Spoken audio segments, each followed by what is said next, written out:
Coming up, we've worked hard to bring you another great episode. You know what would make my day? If you listen, yes, but you can really make me smile by subscribing. You can go to offtheNose.com or on whatever platform you're using right now. They all have that little subscribe button. Go there right now, click that, and boom, happy Kelly. If that's not enough, you can like us on Facebook, follow us on Insta and Twitter. You can share the episode with your friends or colleagues. So many options to show your love. But let's just start simple and subscribe today, right now. Don't put it off. You guys rock.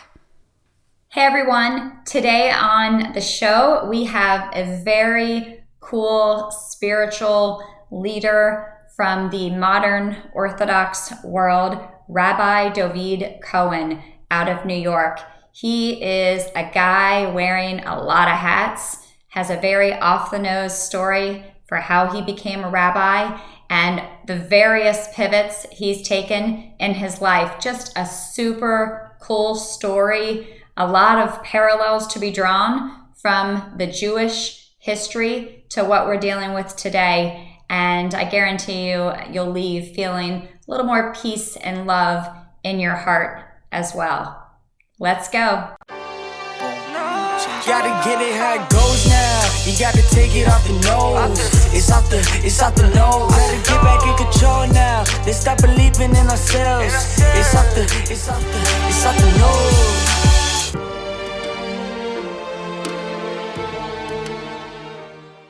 I definitely did not grow up thinking I was going to be a rabbi. Actually grew up thinking I was going to be an attorney, which I actually did do for a period of time. But I will say that in my high school years, my maternal grandfather, who he himself was an inspired rabbinic leader, he would spend a lot of time in our home, and he was always kind of whispering in my ear, not that I should become a rabbi, but just that I should become a little bit more serious spiritually. And although it didn't necessarily resonate with me at the time, I can say that kind of at a later juncture in my life, when I did get a little bit more serious, I often did kind of harp back on those earlier years of my grandfather kind of whispering in my ear to maximize my time and do things that were more meaningful in contrast to what I had been engaged in, in my youth. Now, had it been your parents, you might not have listened, but the grandparents tend to get into our heads a little bit better, it seems, at certain ages. Yeah, I mean, the truth is, I did listen to my parents in the sense that they really wanted to be. It's interesting. My mother growing up as the daughter of a rabbi. Back in those days, it was much more difficult to make a living as a spiritual leader than it is today, thankfully. And therefore, my mother had a little bit of a negative experience just because my grandparents didn't have so much. And she didn't want me to kind of have a similar experience, and therefore she encouraged me to kind of pursue a legal career, which was something, doctors and lawyers back in the day, at least in the Jewish world, those were professions that were espoused and encouraged. Solid, secure, recession-proof, yes. Yeah, in theory, yes. So yes, so I did follow their advice to pursue a legal career. Interesting. And so you went to regular school, undergrad, for religious studies? So it's a great question. I'll just tell you how it works, basically. So I went to a Jewish day school in the New York area where I grew up, and I actually live very close to where I went to high school, interestingly enough, even today. And then, which is common in our Orthodox Jewish world, many of the students will then go spend a gap year or 2 gap years between college and high school studying like in a seminary in Israel, which is kind of really where I got inspired and turned on towards possibly pursuing the rabbinate or something of that ilk as I matured. And then I came back from Israel, 2 years in Israel, 2 years of study, and I went to Yeshiva University, which is basically a college that integrates or incorporates both religious studies as well as secular knowledge and study. And from there, I went on to rabbinical school. I also went on to law school, etc. Wow. I would imagine just the history of being in Israel would move anyone. let alone, I mean, it's on my list, and it's probably my next trip is Rwanda, and then Israel. Yeah.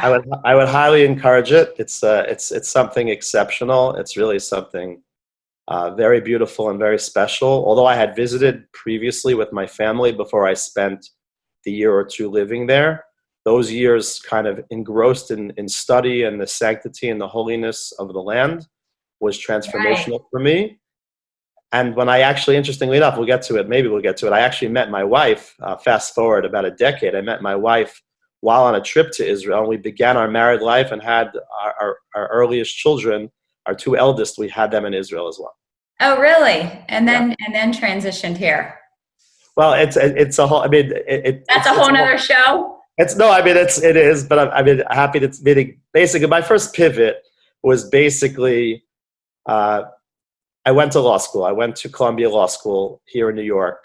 I then got a job at Simpson Thacher and Bartlett, which is one of the big Manhattan firms. This goes back, I mean, this is 1998 when I was a summer associate at Simpson Thacher and Bartlett. I started working there in 2000.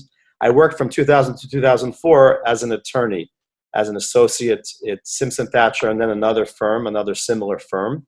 And at that point, I pivoted. That was my first major pivot, where I decided to basically put behind me corporate America and go off to Israel and go back to study in the seminary with the thought of transitioning to a career in the rabbinate. So I can't imagine why working in law would cause you to maybe want to be more spiritual. Explain that to us. It's a great point, Kelly. So, the truth is, I really didn't know what I wanted. I was like many. I think I had, and even to today, I think I do a lot of things because I have a lot of interests, and law just seemed like a great starting point. But yes, it wasn't, at the levels that I was on and the work I was doing, it wasn't particularly motivating or inspiring. It wasn't anything terrible. It wasn't giving me fulfillment and meaning. And I had kind of, like as mentioned, I had my grandfather in my ear, and I had these years in seminary, and I was like, why not? Why not do something a little bit more meaningful? Yep, that makes sense. No, and so the pivot was scary because a career in law has financially rewarding path, and it's a more, there's less probability for it to go wrong. It definitely was scary. I mean, I left at that time. I don't remember what I was. Let me couch it like this. I think that on some level, like fast forward 20 years, like in Jewish communal work, I maybe was making what I had been making 20 years earlier as like a kid out of law school. I mean, so from a financial perspective, yes, to leave behind a very substantially paying job for basically nothing, because at that juncture, I didn't have like a new job. I basically was just going off to Israel to study again and kind of take it step at a time. It was very adventurous of me, at the time. But I didn't have a family. I wasn't married. The risks weren't that high. But it's something that, like now that you mentioned that, it's kind of cool that I did that. I probably would never do that today, Well, I mean, I took a pivot at 48. So we take pivots, and you hope that you have the guts to do it. But as you know, and we see in life in general, as responsibilities add, fear comes with that, generally speaking, right? And some of it is just being responsible. We do need to, put food on the table if you choose to have children, and clothe them. So some of it is not just fear, but responsibility, and that does take money. But so I celebrate the pivot. I mean, kids in their 20s, I call it kids, but when you're in your 20s, and if you're not taking the chance then, my God, I mean, so thank goodness you did that at that age. And you've never looked back since? No regrets? Well, I have what to say on that. Before I get to that, I don't know if you ever listened to Gary Vaynerchuk, Gary V. Do you know, you're familiar with Gary V? So Yep. he's always like pounding away at people at their 20s. He's like, 20s is when you should be trying stuff. 20s is when you should be building Yes. that business, So that's for sure. Well, exactly like you said, I definitely agree. Do I ever have regrets, or do I ever think back? I mean, I do think that we'll talk, there were other pivots, as things progressed, even in my serving the community. And there were times that were challenging, financially and otherwise, where I definitely did kind of, wonder to myself once or twice, not why did I leave what I was doing, but maybe strategically I could have planned better to have kind of something going on the side, like a business, or figure out some other way to support my Sure. family rather than just kind of relying on the community, because that can be burdensome when you're relying on a community to support you. Sure. And that passion that drives those pivots, not every day is loving 100% of what you do. So there's some of those moments that are going to be tough, and you're going to have adversity, which we're going to talk about. And so, yeah, those are those, I guess, quiet moments where you say, man, should I or shouldn't I have? But no regrets. I think we definitely always, I think most people always kind of reflect or wonder the path not chosen, or what my life would look like, if I had gone that way. But I do think one of the important messages that I've learned is you always kind of have to, you got to look forward. You can't look back. You can't correct the past per se, but you can move forward and do great things in the future and learn from your mistakes and That's pivot. right. So I think that's a great lesson.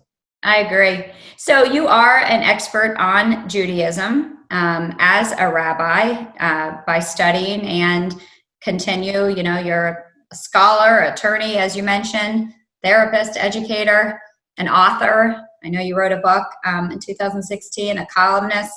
So you wear a lot of hats. So I think it's clearly qualified as an expert in Judaism. And, I want to talk about how you can help the audience with everything going on today. We look at Jewish history, and you celebrate Passover every year, which celebrates the freedom from being enslaved thousands of years ago. And I'm not going to pretend to understand Jewish history completely, but I certainly know some. And I've attended several Passovers.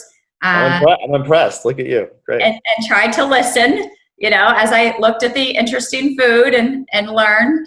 But I have always admired, I studied this faith a little bit in college. I've just always admired the Jewish culture. And I know there's people who become Jewish, and there's Jewish from your heritage. So two different ways to think about it. But I've just always admired the Jewish people as a generalization. I never felt like they portrayed themselves as victims in any way. I've always thought of them as mighty and strong and together. And so what parallels can we draw from Jewish history to what is going on today? And do I have it right? I mean, that's a lot there. It's a lot there. I want to push back a little bit on calling me an expert. I don't know. Expert is a term that scares me. I'm flattered, but I'm definitely somebody that's perpetually growing and continuing to learn and continuing to study in both current events as well as history, world history, Jewish history. So I'm a work in progress. So I'm definitely no expert. But well, hopefully we're all works in progress. I agree with you on that. Yes. But that being said, I definitely have read a little bit and studied a little bit, and I really appreciate kind of your admiration for the Jewish people and their journey and their trials and tribulations. I think it certainly is something that we take to heart as a people. When we look at the struggles that are going on today in the world at large, in terms of what happened recently in Minnesota, the suffering, the historical suffering that the African American community, Black community has suffered, here in this great country. But be that as it may, there are mistakes that were made, and obviously terrible, terrible things, and a lot of parallels. And I think that on an individual level, I have a lot of friends, from that community. When I spent years in Manhattan, I used to hang out with a lot of people, who are different than me, similar backgrounds, a lot of mutual respect, a lot of admiration. And I think there needs to be kind of an honest conversation, and there needs to be things that are done respectfully and the right way. We definitely, these two communities in particular, and I don't know if that's exactly what you're asking me, but these two particular communities have a lot in common in terms of a shared history of oppression. But I do admire the way that you kind of alluded to the fact that victimization or things like that can be difficult in taking responsibility and things like that in terms of what we can control and how we carry ourselves and how we communicate the messages that need to be communicated. I think sometimes are lost. I mean, we're I don't want to step on any dynamite here, and this is obviously a powder keg, and it's certainly at the heart of a lot of the tension that's going on, right now on top of a pandemic. But I'm just going to there's an individual, his name is Zach Banner. I actually want to give him a shout out. He's actually an offensive lineman on the Pittsburgh Steelers. And I'm sure you're following, Deshaun Jackson, star wide receiver for the Eagles, made some very unfortunate, remarks on his Twitter, social media this week about the Jewish people. And Zach Banner, who's an African-American, black man, basically got up in response to his friend Deshaun. And he basically, I couldn't say it better than he did. I was really so moved by his equating the shared experience between blacks and Jews and how much our experiences are similar, and how he was kind of giving a message to his brothers, saying that we can't step on other people's backs in our fight, for equality, which really resonated with me. I think there's a lot in common. I think there's a lot of great things we could do together, but there are obviously fringe elements or difficult or challenging elements that make things difficult to cooperate and work with as well. Mm-hmm. Through this whole thing, I keep thinking, it all comes back to the home. It just all starts in the home with grandfathers, like yours, whispering the messages he was whispering, and family involvement. And families can look all different ways. Divorce doesn't have to mean your child is going to end up, a degenerate. I mean, so to me, it's all about the different people in a child's life who are surrounding them with positive messages of hope, but in whatever that looks like, if it's two moms, two dads, if it's an aunt, if it's a grandfather, it doesn't matter when I say family. So the idea of broken family, I know there's issues there, but I just think of everything as it starts in the family. And correct me if I'm wrong, but the Jewish faith is just so strong about family. Do you see that as a possible differentiation with the way Jewish people think about their history versus how the Black community is struggling to move forward with theirs? So I can't speak to the Black community in that regard, because I just, obviously there are certain stereotypes, so there's certain presumptions, that you see in the Black community, but I'm not well versed enough really to fully appreciate or understand kind of. And I know there are a lot of amazing, Black families, so on and so forth. So I don't want to really comment in that direction, but I would comment that, family, yes, is something that's essential in the Jewish world, in the Jewish community. It's something that we put a lot of emphasis on, even when it comes to vis-a-vis the role of women, which is actually an interesting discussion within the Jewish community. My wife is a powerhouse. She's a midwife. She's a medical professional. She went back after having 4 kids to become educated in these fields. And often she'll lament kind of, and it's something that's talked about even in the Orthodox world, which is the world I'm part of, which is, it's not to be confusing, it's the most conservative segment. It's not conservative Judaism, but it's the most conservative segment of the Jewish world. And there is kind of a little bit of pushback at times in terms of the role of women in our community and where they express themselves. And I read something just rabbis, correct?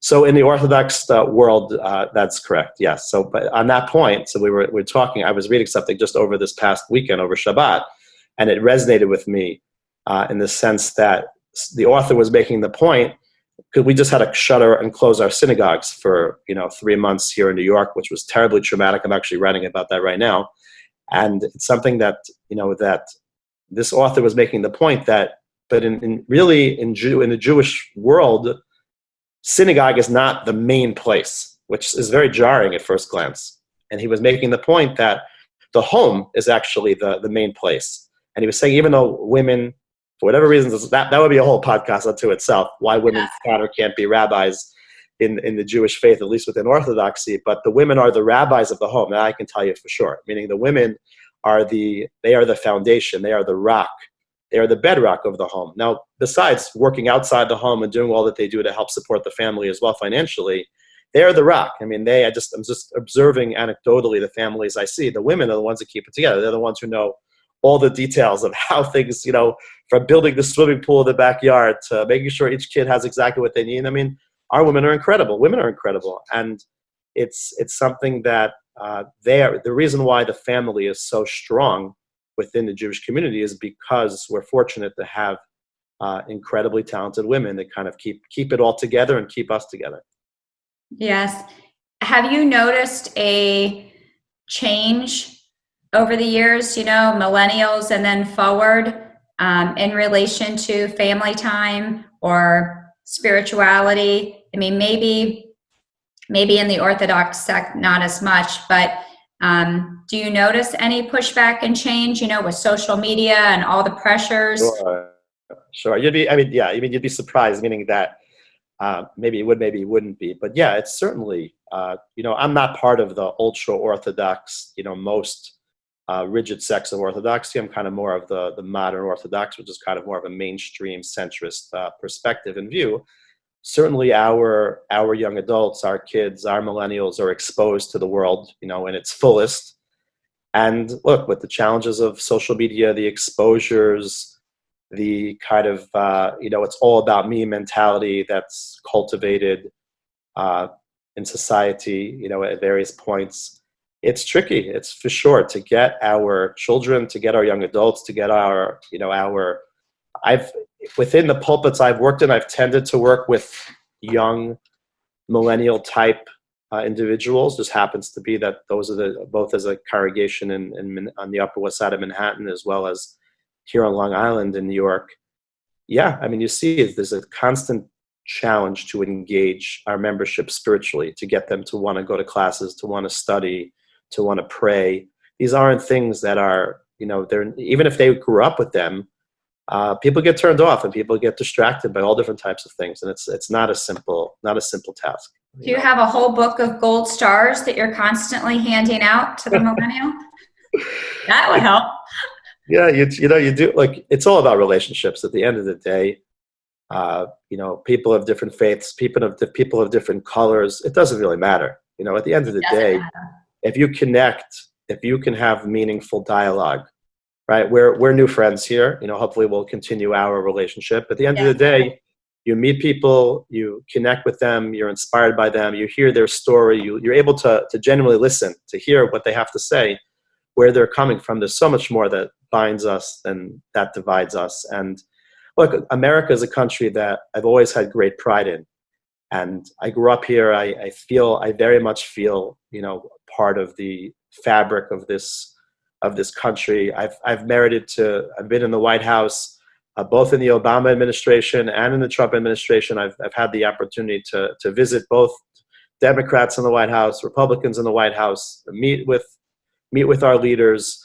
At the end of the day, like, we all want the same thing. We all want to live in a country that's thriving, that's peaceful, that's economically vibrant, that gives us a better future. I think, when things kind of go awry and things are not happening the way we want them to happen, so then a lot of frictions come up and tension come up and so on and so forth. But I think at the end of the day, everybody wants the same. Most people want the same things. I couldn't agree more, and I think you make a valid point, that it doesn't really matter. I mean, that is the point. I mean, some of the negative conversations happening right now, I feel are segregating us even more. It's sort of like, yes, you want acknowledgement of the past and issues, but sometimes it almost feels like we're creating more racism and more attention to differences. It's so interesting because if you look at children, I know you have 5, so I'm not sure of the ages, but do you have any younger than teenage? Yeah, sure. I have, I'm trying to remember what I have, but I have a 15-year-old, I have a 13-year-old, this is embarrassing. I have an 11-year-old, I have a 8-year-old, and I have a 4-year-old. So, well, this isn't recorded or anything, so you can't get in trouble if you said their birthdays. My wife usually doesn't listen to my stuff, so thankfully, because perfect. Yeah. We'll hide this. Yes. Well, the point I was making is, the younger children, like, my niece and my sister is a 3rd grade teacher, and even my kids who are 20 and 17, I try to have these discussions with them about what's going on in the world, and over and over and over, they keep saying, this is all stupid. Okay. Maybe not the best choice of words. My niece doesn't say that. She says, I don't know what they're talking about. And my point is, these kids have been raised, at least mine have, and my niece and the younger kids don't see color. And now we're trying to talk to them about color. Right. So it's kind of confusing, because certainly my kids, because they're older, they're going to be much more direct, and they're just, when they say it's stupid, what they mean is, we don't have a problem. It's all the older people that have the problem. I happen to agree with that. I mean, I'm well into my 40s, and closer to 50 than I am to 40. We'll leave it at that. And, hey, I hang on to the 40s comment. No, for sure. But the truth is that for me also, I never saw. To me, color was completely irrelevant. But I compare it to the world of disability that I operate in as well, where there's this whole language of special needs children. There's a kind of a beautiful language that we've constructed over many years. Advocates have worked towards that. But I'm not naive, meaning I recognize that the generations that preceded me, like the generation before me, talk about children with disabilities using terminology that we'd find repugnant. And similarly, the earlier generations, I would be lying to you if I didn't admit that I've heard people that I'm close with or I admire refer to African Americans at times in ways that are not appealing or inappropriate, or they were not brought up with the education and with the refinement, and basically just it was a different world. I didn't grow up in that world, and I'm in my 40s. That's saying so we've come a long way. I think we have come a long way. At the same time, and certainly the next generation, what you're describing, your kids and nieces, etc. So for them, for sure, they don't have this. But again, we're dealing with issues that have been kind of deeply entrenched in society for a long time. And even though there's been tremendous improvement, when you have an event like we had in Minneapolis, I don't know what it was now, a month, 2 months ago, that it brings up old wounds. It really brings out the old wounds. And again, I think people deal with it differently. I think different people deal with it in different ways. But sometimes, sometimes things are unleashed in ways that are unhealthy. I mean, here in Manhattan, just to see the pictures of the rioting that was going on and the boarding up of these stores, it's appalling. It's really appalling. It's frightening. And there is a certain political correctness of not being able to speak out about it. We're in the middle of a pandemic, for God's sake. And, if you were to ask me, members of my community, I think that on the one hand, there is an alignment and there is a sensitivity toward mistreatment. And I think we definitely support the Black community in that regard. But at the same time, there did seem to be members of my congregation were very upset about the double standard when it came to, government officials just kind of letting, people run roughshod and out the window with social distancing, out the window with masks.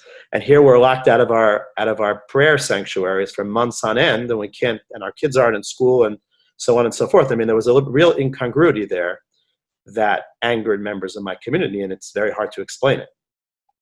Sure. It's sort of like it was so egregious what we all watched for 8 minutes and 46 seconds that we just didn't want to say anything about anything for a while. Right. And the streets just rioted, and it's almost like the rule of law just went away just because nobody knew what to say. I think it was shocking in 2020 to see that, because I do think there's been so much change, and there's so many programs, and there's so much acknowledgement. And to me, the biggest thing is what is in the hearts of our kids. And the hearts of our kids don't see color as a general statement. So to me, that's the best. And I understand systemic, and we have to make sure that there is equality, and, you know, opening businesses and getting homes and all these things. And so it's good. It's good to check those boxes and make sure we have diversity. But I'm hoping that we are settling down a little bit, and some of the emotion will calm and transition into conversation. I hope. I hope. I agree with you. For that. I agree with you that there. Look, you know, but I'm willing to acknowledge as well that where you sit, where I sit, you know, we haven't experienced what's being experienced in the same way. So I'm willing to kind of acknowledge that it may not be fair for me to opine on it, but I just kind of assume or imagine that there are different ways to communicate your point than the lawlessness and just complete pandemonium that erupted here in the middle of a terrible pandemic that was really, really, really, really still is, you know, a great challenge. So I think we live in challenging times, that's for sure. Yes, I'm sure you're seeing the anxiety and fear that everyone is seeing. What are you telling those that you have the opportunity to teach, coach, educate? What's your message?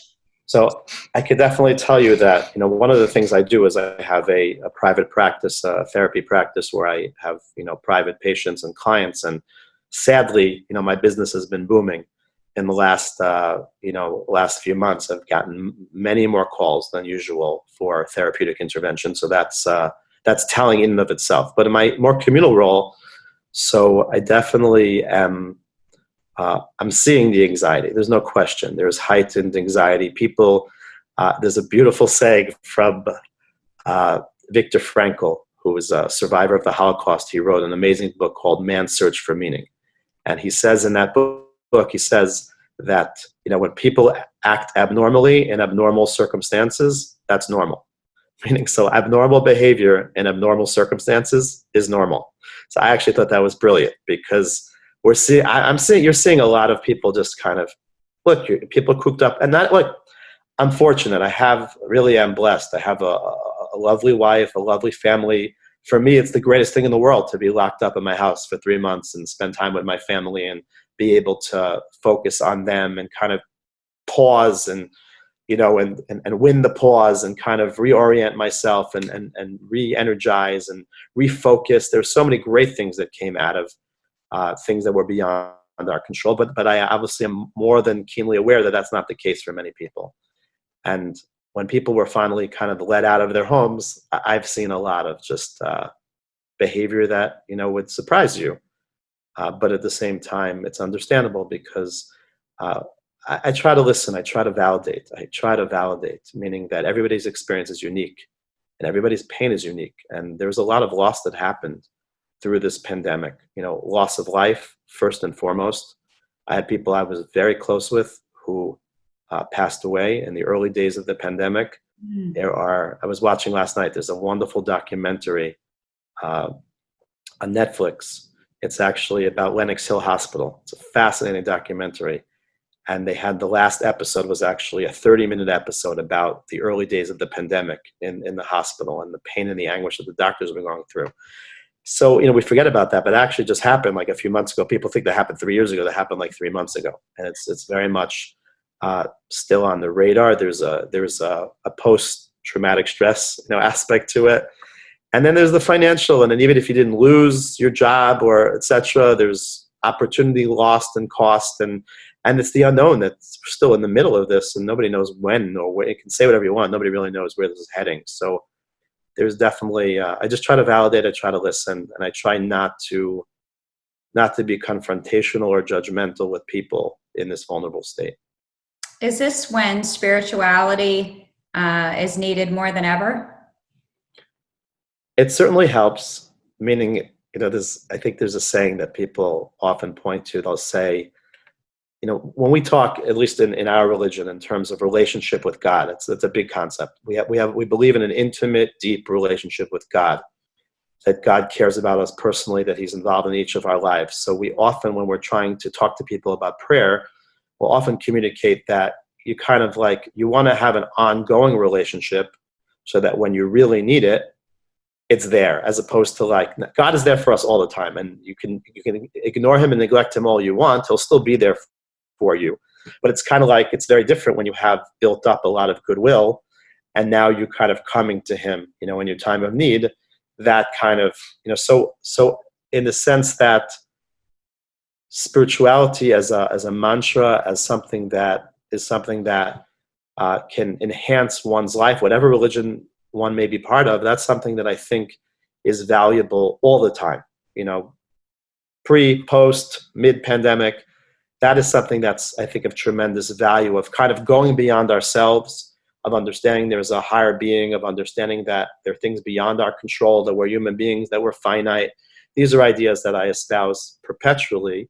I think if one exercises them and hones them throughout their life, so it makes dealing with particular challenges, in this instance it's a pandemic, but many other challenges that one may confront in their life, it makes it easier because it's in the framework or within the rubric of understanding that there are things I don't understand, there are things I don't control. If I, on the other hand, think that I run the world and all of a sudden I don't, that could be incredibly traumatic.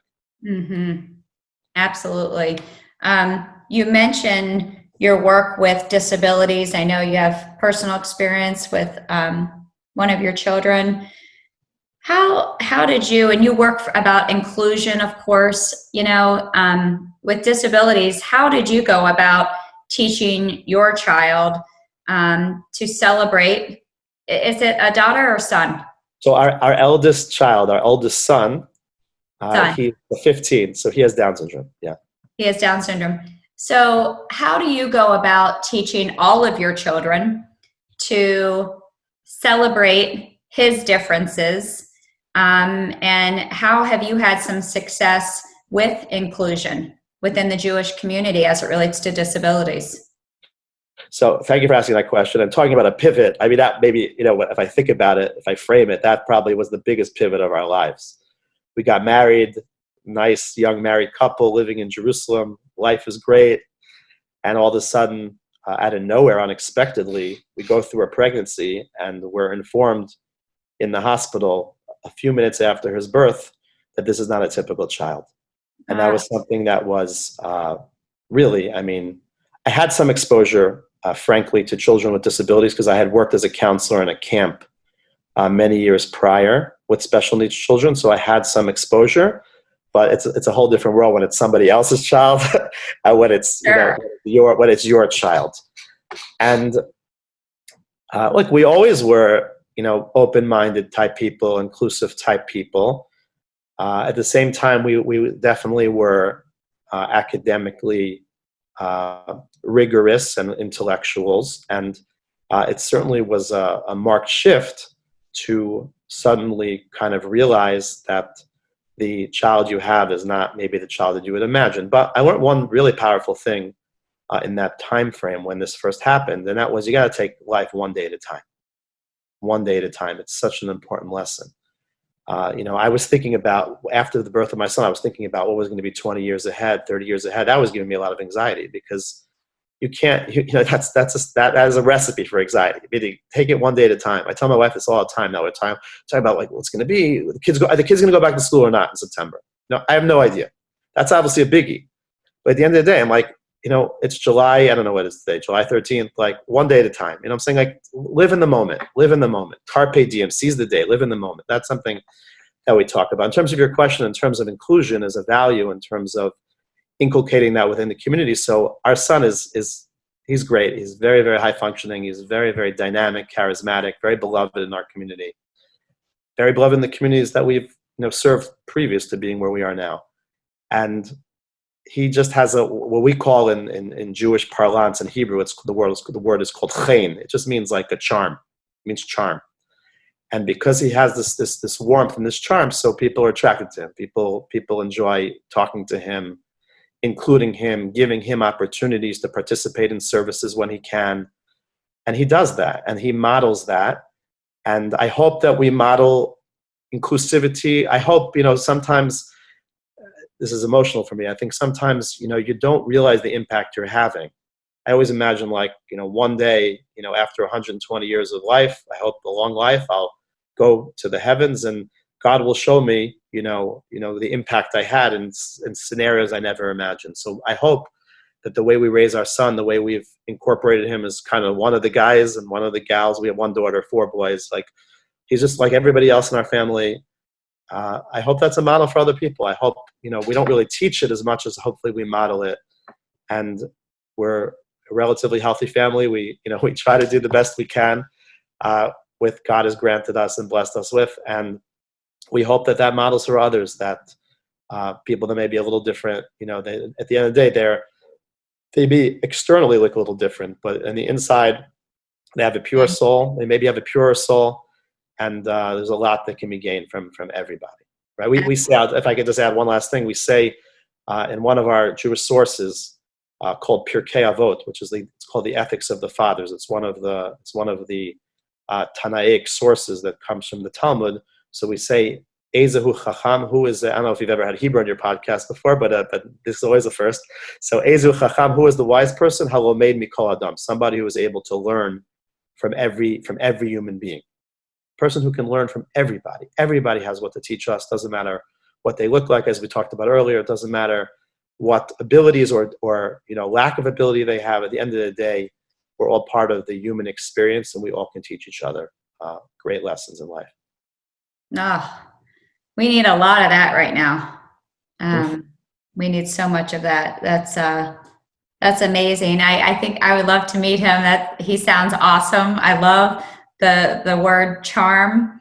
That was really neat. And you get to do this. This is I don't want to call it your primary job, but I mean, you are working with children and disabilities through this group. Yashad.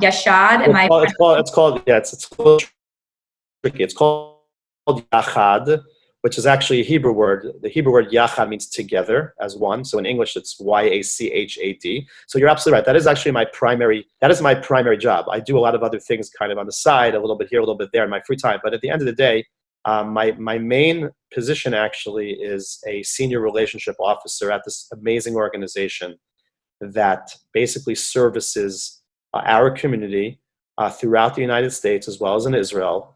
We lend tremendous support to programming for kids with disabilities, for their parents, for their siblings. I probably would not be working for this organization if I didn't have a child who actually had a disability, because that opened up to me kind of the power of what Yachad does, of what being together does, and the services that we offer, and bringing out the beauty in each of these children. But I actually, interestingly enough, my role is a little bit more entrepreneurial in the sense that my role, and this was a pivot for me as well, a number of years ago, after serving a major pulpit in Manhattan for about a decade, I transitioned actually to work at an organization called Yachad, which is actually part of the Orthodox Union umbrella, which is a major, like the primary organization in the Orthodox Jewish world. And we're one of the branches of that union called the OU. And I actually took on a fundraising role. So it became although I don't directly work, people often call me for help or for getting their kid into a program. So I often say that I help support the programs. I help raise the funds to ensure that our programs run. We have a whole team of programmatic people that work, on the programmatic end. So I actually have I have the great privilege of partnering with affluent individuals, individuals who care a great deal about making an impact in the world at large. And that also ties into my podcast, actually. I launched a podcast recently called the JPP, the Jewish Philanthropy Podcast. We've broadened it recently during COVID. Philanthropy doesn't just mean giving money, it means giving of yourself. And Yes. we've talked to a whole array of guests. But at the end of the day, my primary role is to raise the resources, the desperately needed resources, to ensure that we can continue servicing this community that needs our help so much. Well, it's interesting. I did an episode on giving, and we've given more during this Corona pandemic than any other natural disaster that's happened in history. And I find that interesting. Are you first of all, is there nothing better than giving? I mean, it's yes. It's slightly selfish. I tell people this and they just kind of look at me. But when you give, you get so much more back that I'm a little perplexed when I give. I was just over at the food bank last week and I walked out and I felt amazing. And I was like, wait, this is not supposed to be about me, but you do feel that way. That is the secret to success as a fundraiser, to understand what you're doing, meaning that you're giving people joy. I'm not taking money from people. I am giving them something that money can't buy. Well, money can buy. I mean, money can buy it, but it's not something like buying a car or buying a house or buying whatever toy you may want to buy. It's about buying meaning, making a difference, making an impact. That's and right. That is a privilege. And you can take the richest person in the world, they can't buy that feeling unless they're doing something meaningful with their resources. And that's the opportunity. And Kelly, you're 1,000% right. That is, I had a mentor many years ago when I was in my rabbinical training. He used to always pile on me. He'd give me like tons of opportunities or challenges to speak, to teach. And then he would always end by saying, and David, you know who gains the most from all of this? You do. Which I thought was actually very, very powerful, because, and it's good to be selfish in that regard, meaning nobody does anything in life, I find, for the most part, purely altruistically. There has to be some pleasure in it for the person, or what doesn't motivate them. You need to have, but what you were describing is absolutely accurate. Meaning, feeling good that's the feeling that's supposed to come from giving. People who haven't really developed the giving reflex, so they don't really appreciate, understand. That's why they look at you like you're an anathema. But the truth is that those who understand the secret, it's transformative. There's nothing greater, nothing better. There is nothing better. Does your son, do you get to take your son to work? So, we used to do, I mean, with Corona, we don't do this so much anymore, but I often, before this all happened, I traveled a great deal. I would go around the country and speak in different locales and speak about the work that we do. And there were opportunities occasionally where I would take my son with me and kind of, a little show and tell, a little like giving people the feel for the real life impact of the work, that we do, that it can make. I try to do that with all my kids. Some of them are still giving me a hard time because I owe them trips, because we had trips that were canceled. But they went to cool trips. Yeah. Yeah. No, but it's spending time with your kids. You mentioned you have children who are, I think, 17 and 20. So as they get older, they kind of get away. It can get away from you a little bit. Like when you still have them when they're little. Oh yeah. Now's the time to really kind of to milk it and to spend time with them as much as possible. So I really enjoy doing it. Absolutely. They just hopefully they see you passionately working, but sometimes they don't see the excitement. And so, yeah, I remember when I took my older son to watch me do a speech in New Orleans, and, he was 16 at the time. And so let's just say, I don't know, he wasn't my favorite every day. And, and after that speech, he looked at me in a different light. It was really interesting. So yeah, I think the reality of the work, because with technology, they just see you on a computer. They don't Right. understand how you touch people, how you affect people, how, you know, I ran a big company before this. And it was when I saw people do things on their own, think little seeds maybe I helped plant, and then I saw their success. That's what did it. Right. You know? That's what did it. It wasn't the numbers. I mean, Right. the board wanted the numbers, but that's not what drove me. But my kids just saw me always on the computer, so they never got to see those moments. So I think that's really special when your kids. I didn't get to see the impact. Yeah, I read about that you were a big CEO and did a lot of big things. I was drawn to that. I was kind of thought that was pretty cool, actually, how you pivoted. And I saw that you would speak in various conferences. So I think that's very impressive. And it's beautiful to hear kind of how you took great pride in the impact that you've made. And I think that's a great lesson. I mean, we want to be able to model for the next generation to understand kind of, we do all the stuff because we have to. And there's computer work and there's bills to be paid, etc. But they should really see, where the real joy is. And we're fortunate, besides the work I mentioned, traveling on behalf of the organization I work for, but even in communal life, as a rabbi, all the years I've served communally as a rabbi in different pulpits. So my kids have, we bring people into our home. We have on the Shabbat, on Saturdays. So we often get, not now, but we used to have guests very frequently. And now they're in hazmat suits, but they come. It's tricky. But, when the Jewish holidays come around, so that's also a time when we often would go speak in different hotels or different programs. So our kids very much are part and parcel of being the rabbi's kid. Yeah. So they know that there's something unique or different about that. So that's another beautiful piece of it that they can kind of, you're right, but they don't always see the impact. It's interesting. Like you're right. Sometimes the biggest things we do, they don't always see. So that's an important part.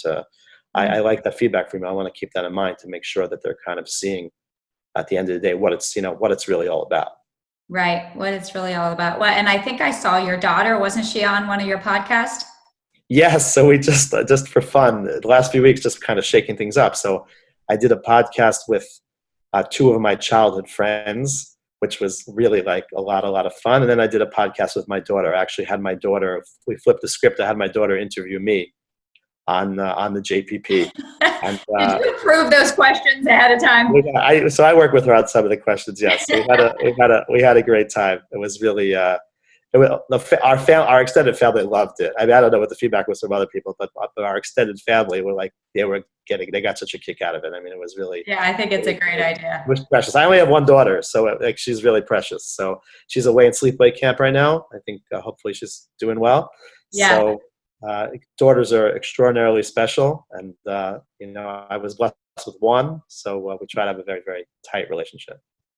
Well, I feel moved, and I'm glad that there are a lot of you out in the world, both in the Jewish faith and in all faiths, continuing to spread this kind of message of inclusion and positivity and perseverance and taking the pivot. And I think if we can have more people like that reminding us and pulling back some of the emotion and having more conversations with people like you, we have a fighting chance. I wanted to see if maybe we could end with a prayer. Can you wish? We've done some Hebrew. I mean, I'm not sure what to title the podcast. It might be a little Hebrew lesson, but there's got to be some words of peace and love and inclusion, and maybe just continue to not see differences in a negative way and celebrate them. I'd love to thank you for this opportunity. Thank you so much for this whole interview. It's been a great experience. I really enjoyed talking to you, Kelly. It's been great, and continued success with your show and with all that you're involved in, all the great work you're doing. In the Jewish faith, we find ourselves right now in a very inauspicious time period. We're actually in a period called the 3 weeks, which is a period in our history. We began today talking about Jewish history. It's a period in our history where we commemorate the destruction of the temples, 2 temples that were built in Jerusalem that were destroyed by the enemies of the Jewish people.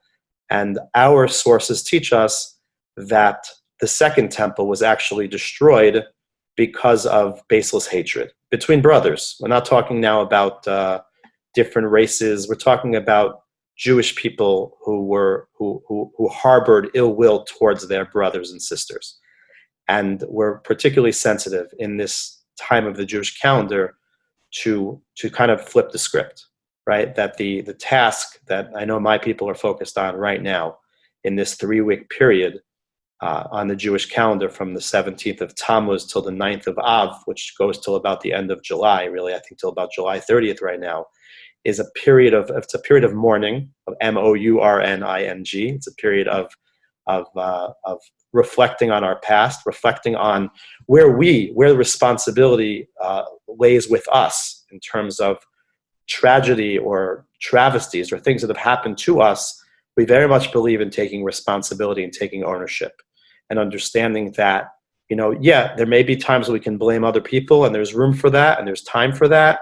But at the same time, we always have to introspect and see kind of where we maybe have gone awry and where we can refine or correct and therefore kind of enhance the world in which we live. So my prayer or my blessing is that this should be a message that extends not just in the Jewish community, but really to the entire world at large, that we need to take this difficult period that we find ourselves in the world, in world history, a period of pandemic, a period of racial strife, a period where many people feel just disassociated, disenfranchised, disconnected, filled with frustration and anger. It's really a time where, at the same time, there's always a lot of room for blame, and we can blame from today till tomorrow, but every person has to also take responsibility. And my prayer is that we each introspect, we each reflect, we each fix what we need to fix, so that we each can make a contribution to a more beautiful, more whole society and world. Thank you for that. That was beautiful. Pleasure. Thank you. Thank you. I really enjoyed the conversation. I wish you peace and love to your family and especially to your charm. Thank you so much. Have a great day. You too. Be well. Bye-bye. Thanks, Rabbi. Better change up your perspective. It's something new.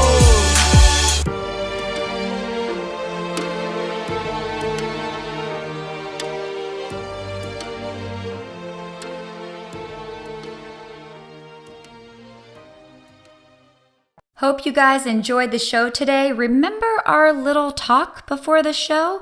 Yep. Don't forget to subscribe, like, follow, share, all that jazz. It matters, people. You matter. Thanks again for listening. See you soon.